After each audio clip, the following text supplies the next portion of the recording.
Hi everyone, it's David. I'm the TA for MathCEO, and we're going to go over the estimation activity that you have already worked on, where we're just going to estimate some certain quantities, and we want the students to figure out what those estimations are.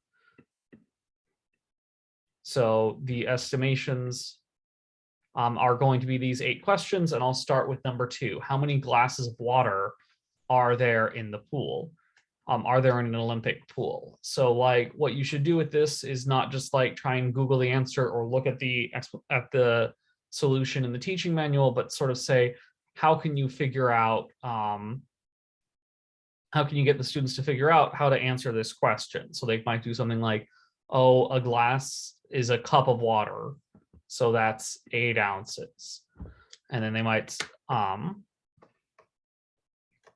8 ounces, so that's 1 cup, or 1/16 of a gallon. So sort of getting them to get this intuition, and then they might say, oh, there are 100,000 gallons in a pool. They might estimate that. So you might want to ask them, how can they know that, or how could they figure out that there's 10,000 gallons? And they might say that it's 20 feet by 40 feet by 25 feet, and then like ask them how they could convert. But like getting, not just sort of make them just shoot in the random like I did, but like ask them to explain how they get it.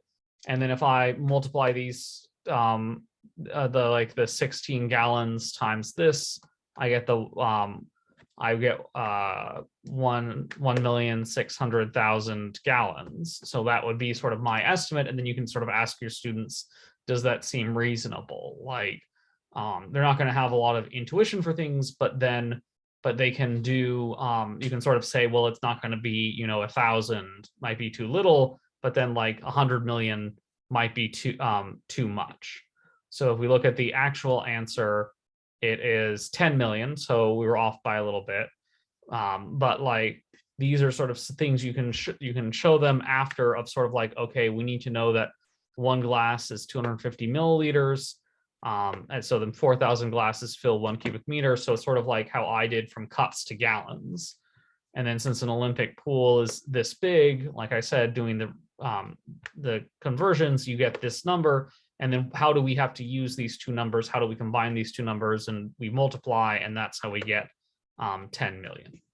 So that's sort of, again, we want them to build the intuition of like, what information do they need to know and how do they have to combine it? So like, how much is in a cup? How many cups could be in a standard unit? And then how could you figure out the Olympic pool in terms of that standard unit? And then maybe you can show them or look them up after they've come up with something the way that I came up with, like 1.6 million.